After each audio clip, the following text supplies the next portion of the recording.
Good spooky evening, kids. Today we're reading the original poem of The Nightmare Before Christmas, written and illustrated by Tim Burton. Now, a bit of a history here. Let's see. Tim Burton got the general idea for a story. Let's see, from seeing a store window being changed from Halloween decorations to Christmas decorations. And he first wrote it as a poem called The Nightmare Before Christmas. And he had the luck and fortune to make it into a movie. Let's see. And the poem will be what this is about. See, but at a later date, let's see, I'll definitely get to, let's see, the version of the story that more people know, but, let's see, either way, I hope you enjoy this.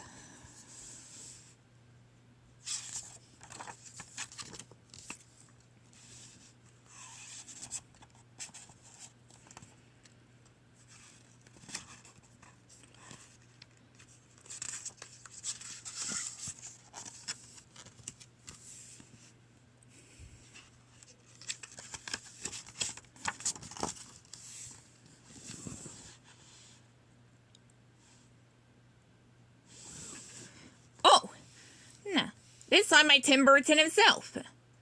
Nightmare has always meant a lot to me. To revisit it after 20 years, adding a few additional illustrations has been a special experience. I hope you enjoyed a new edition.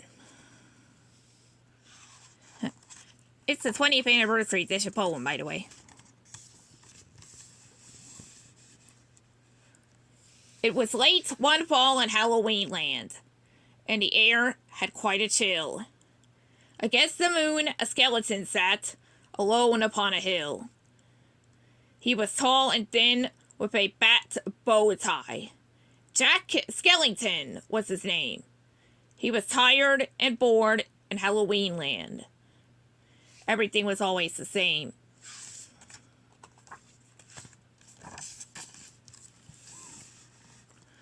I'm sick of the scaring, the terror, the fright. I'm tired of being something that goes bump in the night. I'm bored with leering my horrible glances, and my feet hurt for dancing those skeleton dances. I don't like graveyards, and I need something new. There must be more to life than just yelling boo.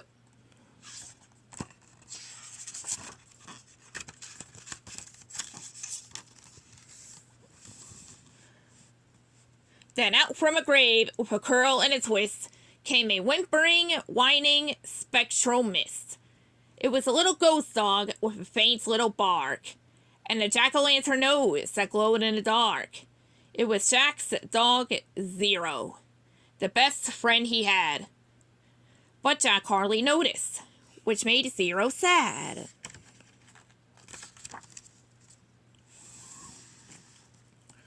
All that night and through the next day, Jack wandered and walked. He was filled with dismay. Let's see, then, deep in the forest, just before night, Jack came upon an amazing sight. Not 20 feet from the spot where he stood were 3 massive doorways carved in wood. He stood before them, completely in awe, his gaze transfixed by one special door. Entranced and excited, with his license of worry, Jack opened the door into a white, windy flurry.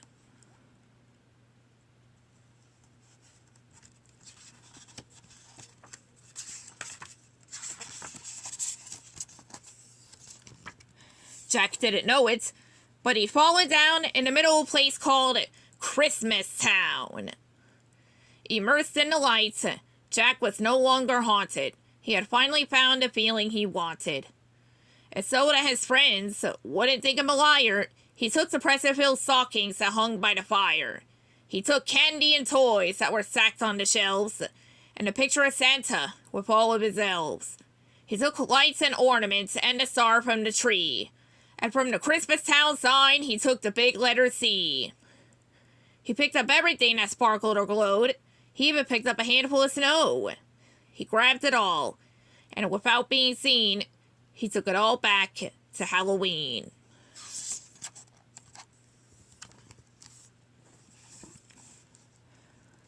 Now, back in Halloween, A group of Jack's peers stared in amazement at his Christmas souvenirs. For this wondrous vision, none were prepared. Most were excited, though a few were quite scared.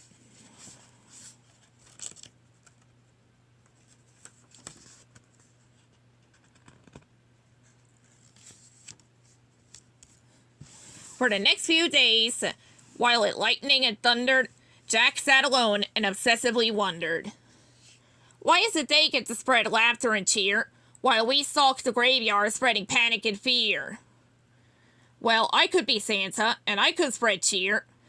Why does he get to do it year after year? Outraged by injustice, Jack thought, and he thought. Then he got an idea. Yes, why not? No, let's see. In Christmas Town, Santa was making toys. No, let's see. Went through the din. No, let's see. He heard a soft noise. He answered the door, and to his surprise, he saw weird little creatures in strange disguise. They were altogether ugly and rather petite. As they opened their sacks, no, let's see, they yelled, "Trick or treat!" Then a confused Santa was shoved into a sack and taken to Halloween to see Mastermind Jack. And Halloween, everyone gathered once more. Now, for they never seen a Santa before. And as they cautiously gazed at the strange old man, Jack related to Santa his masterful plan. "My dear Mr. Claus, I think it's a crime that you've got to be Santa all of the time. But now I will give presents, and I will spread cheer. We're changing places. I'm Santa this year. It is I who will say, 'Merry Christmas to you.' So you may lie in my coffin, creak doors, and yell, 'Boo!' And please, Mr. Claus, don't think ill of my plan. I'll do the best Santa job that I can." And though Jack and his friends thought they'd do a good job, their idea of Christmas was still quite macabre.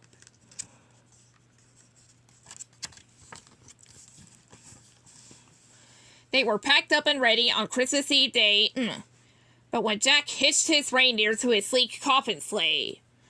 But on Christmas Eve, as they were about to begin, a Halloween fog slowly rolled in. Jack said, "We can't leave. This fog's just too thick. There will be no Christmas, and I can't be Saint Nick." Then a small glowing light pierced through the fog. What could it be? It was Zero, Jack's dog. Jack said, "Zero, with your nose so bright, won't you guide my sleigh tonight?" And to be so needed was Zero's great dream, so he joyously flew to the head of the team. And as the skeletal sleigh started its ghostly flight, Jack cackled, "Merry Christmas to all, and to all a good night."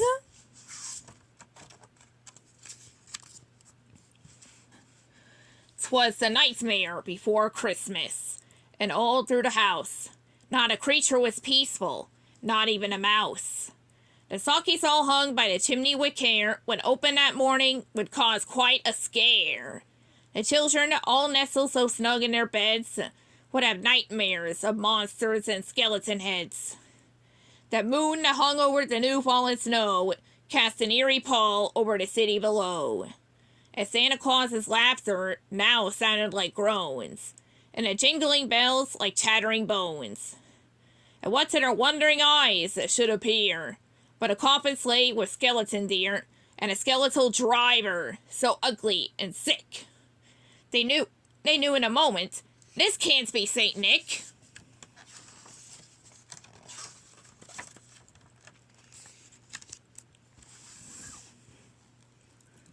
From house to house, with a true sense of joy, Jack happily issued each present and toy. From rooftop to rooftop, he jumped and he skipped, leaving presents that seemed to be straight from a crypt. Unaware that the world was in panic and fear, Jack merrily spread his own brand of cheer. He visited the house of Susie and Dave. They got a Gumby and Pokey from the grave. Then on to the home of little Jane Neiman.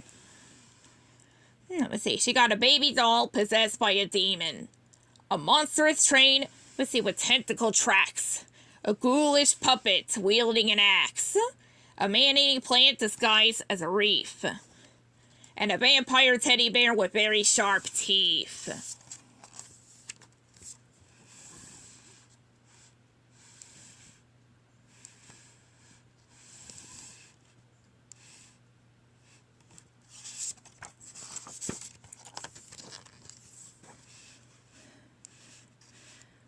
There were screams of terror, but Jack didn't hear it. He was much too involved with his own Christmas spirit. Jack finally looked down from his sorry frights and saw the commotion, the noise, and the lights. Why? They're celebrating. It looks like such fun. They're thanking me for the good job that I've done. But what he thought were fireworks meant as goodwill were bullets and missiles intended to kill. Then, amidst a barrage of artillery fire, Jack urged the Zero to go higher and higher, and away they all flew like the storm of a thistle, until they were hit by a well-guided missile. And as they fell on the cemetery way out of sight, was heard, "Merry Christmas to all, and to all a good night." Jack pulled himself on a large stone cross, and from there he reviewed his incredible loss. I thought I could be Santa. I had such belief. Jack was confused and filled with great grief. Not knowing where to turn, he looked toward the sky. Then he slumped on the grave and he started to cry. And as Zero and Jack lay crumpled on the ground, they suddenly heard a familiar sound. "My dear Jack," said Santa, "I applaud your intent. I know wreaking such havoc was not what you meant. And so you were sad and feeling quite blue. But taking over Christmas was the wrong thing to do. I hope you realize Halloween's the right place for you. There's a lot more, Jack, that I'd like to say, but now I must hurry, for it's almost Christmas Day." Then he jumped in his sleigh, and with a wink of an eye, he said, "Merry Christmas," and he bid them goodbye.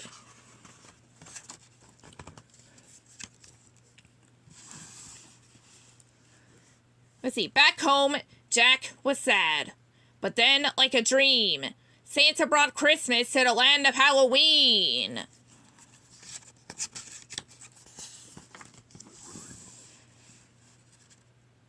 The end.